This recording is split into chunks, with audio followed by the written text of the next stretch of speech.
আপনাদের সকলকে আদাব জানাচ্ছি। আর মুসলিম ভাই যারা এসেছেন, হিন্দু ভাইদের সাথে শুভেচ্ছা বিনিময়ের জন্য আপনাদেরকে সালাম জানাচ্ছি।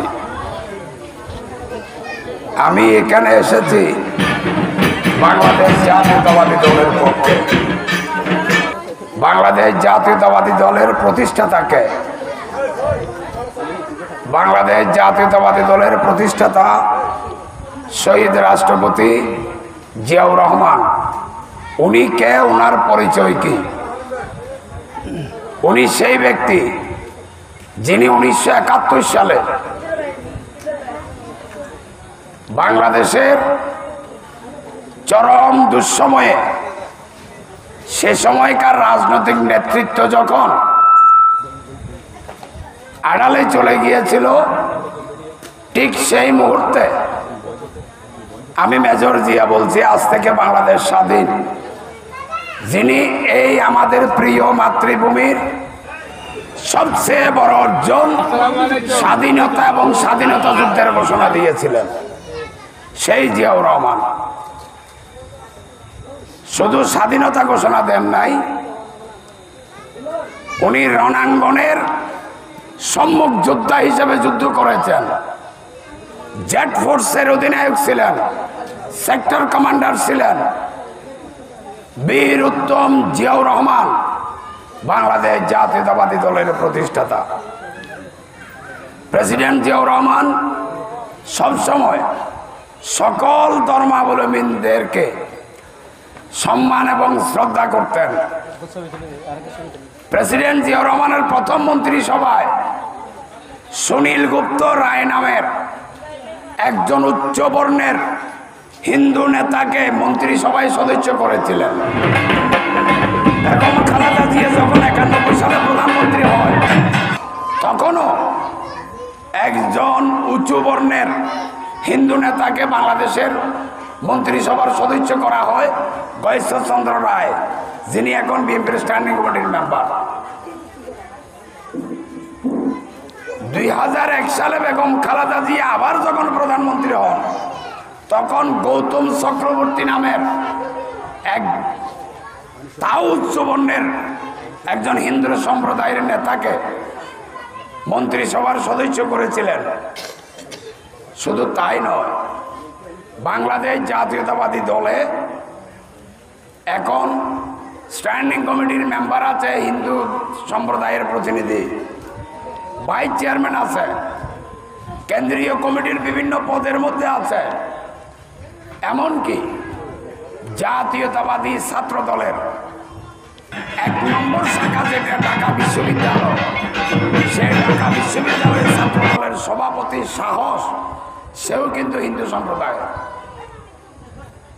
আমরা যখন শুনি বিশেষ কোনো রাজনৈতিক দল হিন্দু শাখা গঠন করেন, তাহলে হাসি পায়। মূল দলে জায়গা দেবে না, আর জাতীয়তাবাদী দলের হিন্দু শাখাও নাই, বৌদ্ধ শাখাও নাই, খ্রিস্টান শাখাও নাই, উপজাতি শাখাও নাই। জাতীয়তাবাদী দলের একটি শাখা বাংলাদেশ জাতীয়তাবাদী দল, এবং সকল অঙ্গ ও সহযোগী সংগঠনে সম্মানিত হিন্দু সম্প্রদায়ের প্রতিনিধি রাখা হয়েছে। আমাদের হিন্দু ভাই ও বোনেরা ইতিপূর্বে বিভিন্ন প্রপাগান্ডায় পড়ে ভুলের মধ্যে ছিল। আমরা হিন্দু সম্প্রদায় যারাই বিএনপি করে, আমরা সবসময় তাদেরকে নেতা বানিয়েছি।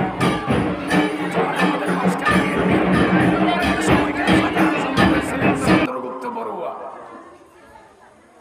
ওনার যোগ্যতা ছিল, আমরা ওনাকে থানা বিএনপির সেক্রেটারি বানিয়েছিলাম।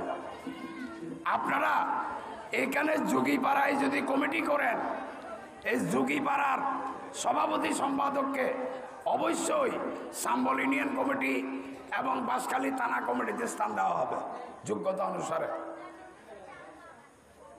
প্রেসিডেন্ট জিয়াউর রহমান সকল ধর্মের, সকল ভাষার, সকল মতের মানুষকে নিয়ে একটি জাতীয়তাবাদ প্রতিষ্ঠা করেছিলেন, বাংলাদেশী জাতীয়তাবাদ।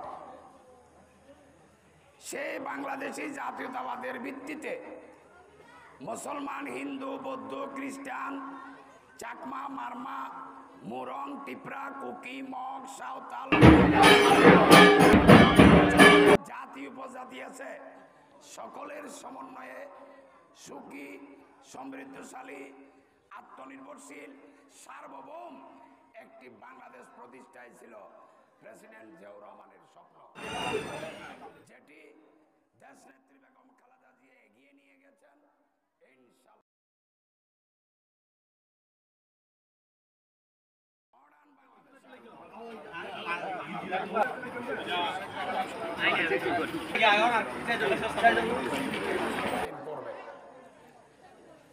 আজকে আপনাদেরকে বাংলাদেশ জাতীয়তাবাদী দলের পক্ষে, বিএনপির ভারপ্রাপ্ত চেয়ারম্যান তারেক রহমানের পক্ষে আপনাদেরকে শুভেচ্ছা জানাতে এসেছি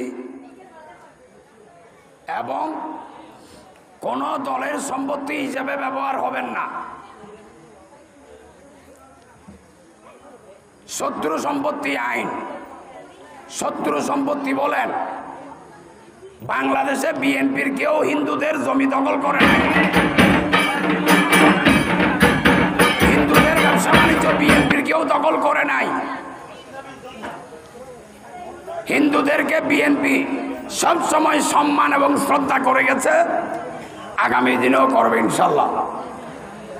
আজকের শারদীয় দুর্গোৎসব উপলক্ষে আপনাদেরকে আবারও শুভেচ্ছা জানিয়ে দেশনেত্রী বেগম খালেদা জিয়ার জন্য আপনাদের আশীর্বাদ কামনা করে এবং আগামী গণতান্ত্রিক নির্বাচনের মাধ্যমে একটি গণতান্ত্রিক সরকার প্রতিষ্ঠা হয় মতো সকলের আশীর্বাদ কামনা করে বক্তব্য শেষ করছি।